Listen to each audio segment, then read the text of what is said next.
Alright guys, Captain ThirdGen, back with my V6 Firebird here, and this is the first time this car's been back home from winter storage, and I'm excited to get started on it. I've already got a lot of stuff done yesterday, a lot of little stuff, and got a long way to go, but I figured I would make a little update video. So as you can see here, the car now has these OE wheels, CV05. These are 17 by 9.5. And I got the machined finish, and unfortunately the center cap is chrome, so it doesn't quite match, but you don't really notice it that much, so it's not a huge deal. But I got these here General G-Max RS tires. These are 275/40/17. I haven't actually driven on them yet, so I'm excited to see how much grip they provide, but yeah, I'll update you guys on that, see how that goes. But yeah, I mean, the wheels for an ultra budget wheel setup, they're pretty good looking. Obviously they don't fit, as I would like them to, but they fit and there's no rubbing or anything, so that's cool. So no issues there. I did get these black lug nuts through OE wheels, the same ones that I put on my Trans Am, and unfortunately, they didn't give me all 20. So I emailed OE Wheels, and they were really quick to send me out a replacement. So we're just waiting on the replacement. But until then, we will be rocking the stock lug nut. One singular stock lug nut right there. But no big deal. OE Wheels, they took care of it real quick, so no complaints here. Now, in the garage lighting, it's not going to be real clear, but here I got a replacement tail light because my old one, as you can see over here, is extraordinarily dark.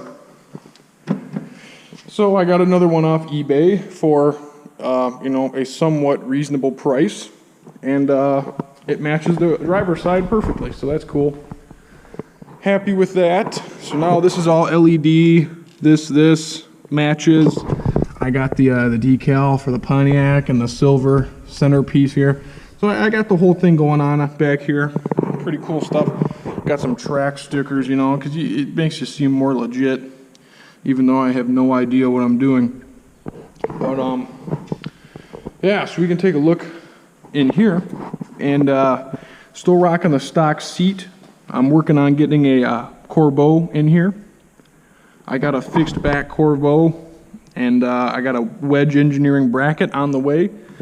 The good old boys over at FedEx claim that it will be here by the end of the day today. We will see if that is correct. If it is, I will be trying to put my new seat in here tonight. But everything else, business as usual, nothing new really. We can take a look under the hood here. And you can see that I LS swapped it. Oh, no, I'm just kidding. Still a V6. But I've added this BMR strut tower brace, and now I have this master cylinder brace that allows me to use the strut tower brace, because before I was using this Strano piece, and it's a very good piece. It worked really well and really easy to install, but it wouldn't allow me to use a V6 strut tower brace, because on the LS cars you can use this and a strut tower brace no problem, but on the V6 cars the strut tower brace has to cut back to clear the alternator, and it was having interference problems. So not a big deal.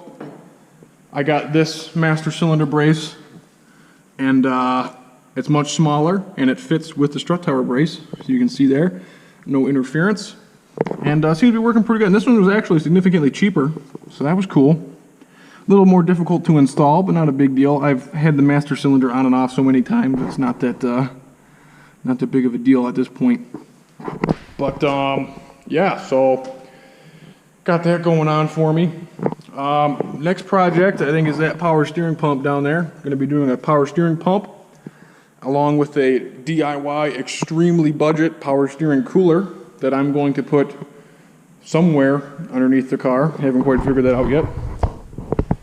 Then I'll be doing an AC compressor, because this one is totally fried and makes horrendous sounds. So going to be putting a new AC compressor on there. I got one from Denso for a pretty reasonable price.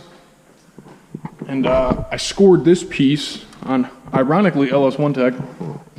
you know, go to LS1 Tech for all your 3800 parts. But I ended up getting lucky, and I got this Whisper lid.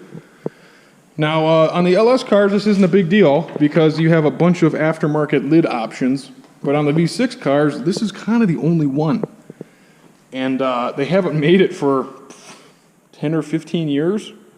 So these are becoming really, really hard to find. And I put an ad out on LS1 Tech, and this guy got back to me after a few months, and he had one, and he gave it to me for $100, which is, you know, it's a little expensive, but it is what it is. I wanted an air lid. I don't anticipate the power gains being anything super significant, but the V6 has this air lid here, the stock one, and it's very elliptical, and this always wants to pop off and leak, and it doesn't seal well, and whenever you have to pull this off, it's a pain to get back on. So I was like, screw that. Find me a Whisper lid, and I did. So I'll be putting this on there. That'll be cool. Other than that, going to be doing a thermostat. Got a 180. The stock one's in there now. It works fine, but I figured trying to keep the engine just a little cooler would be good. I have UMI sway bars on the way, allegedly. They've been on the way for about a month, and I don't think I'm any closer to actually receiving them, but good things come to those who wait. So we'll see if those ever actually show up. But yeah, I mean, we're still rocking the halo setup and the LEDs, headlights, and oh, I forgot the decals. Yeah, I put some decals on here. Kind of cool, you know. Some people might think it's a little over the top, kind of cringy, but I kind of dig them. Paint's doing okay, I guess. It's a black car. I don't like black cars. I only got this one because it was a really good deal. But given a choice, I would definitely never get a black car again. But yeah, so we're going to try to get that seat in here if that bracket does in fact show up. But yeah, so we're making some progress here on the old V6. Got some new wheels, got some fresh rubber, strut tower brace, master cylinder brace. And I will say these master cylinder braces, I mean, they do make a huge difference. You think it's like something really dumb. You're like, it's a stupid master cylinder brace. What can it possibly do? But it does firm that brake pedal up a whole lot. It makes the whole braking system just feel a lot better through the pedal.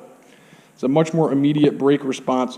Because if you take this off and you watch when you step on the brake, this whole master cylinder in the 4th gen flexes a whole lot. It moves like all around under the force of the brake pedal. It's kind of unnerving once you see that. So in my opinion, I would definitely recommend getting one of these. This one's about 60 or 70 bucks. The Strano one's about 120, but if you have a V6 car, I'd say just get this one and get yourself a strut tower brace while you're at it. This was about 100 bucks, I think, so it's not too bad. But yeah. Oh, and I got some brakes. Got some brakes for this car. So right now we're just running the stock calipers. I did get another find on LS1 Tech. I got some near new C5Z06 calipers, which are extremely similar to these. The pistons are just a little smaller, but the caliper structure is a lot stiffer. And I got some LG Motorsports C5 conversion brackets, so I can put C5 brakes on this car. And use a C5 rotor that's 1 inch bigger. So yeah, I don't know if I'm going to get around to that before my first track day this year, but I'll get around to that at some point this year. There's nothing wrong with these brakes. These brakes stop pretty well, but the more surface area you have on your rotor, the better it can dissipate heat. And the Corvette rotors are also directionally vaned. You know, the cooling vanes are curved, so that should help with some heat as well. But yeah, I mean, these brakes work pretty good, so we'll see. I've done, what, 3, 4 something track days on these stock brakes, and they've been fine. I haven't had any issues with brake fade or boiling fluid or anything, so. But the Corvette brakes should just be a little more insurance. But yeah, that's the V6 Firebird. We got a long way to go. Short time to get there. You know what I'm saying. But we're moving along here. We're making progress. I'll try to get this steering pump and cooler and everything going this weekend. See if I can get that AC compressor knocked out some point in the near future as well. Because I drove this car home from winter storage just yesterday, and it was about 80 degrees. Did not have air conditioning, so I kind of sucked a little bit. But I've never really had air conditioning. None of my cars' air conditioning has ever worked. Besides, ironically, my Dodge Dakota, but I never made any videos on that thing because that thing was a pile. But yeah, V6 Firebird, the race car. We will see what she can do. But yeah, these new wheels, I think they're looking pretty slick. But thanks for watching, guys. Got any questions? Feel free to drop them in the comments section. I always try to answer them the best I can. And I'll keep making updates. And this car will be out at the racetrack this year, so I'll try to get some more track videos, even though nobody watches those. And they're actually like the most time-consuming to make, but that's kind of how YouTube goes. But yeah, I'll get some track videos up. We'll see this thing ripping around. Maybe I'll blow something up. Well, I don't know. Maybe my clutch will fly out from under the car. Who knows? Anything can happen on the racetrack. But yeah, thanks for watching, guys. This is my V6 Firebird as it sits on, what's the date today? April 25th, 2022. Car's 20 years old now. And it's looking better today than it ever has. So that's pretty cool. But thanks for watching, guys.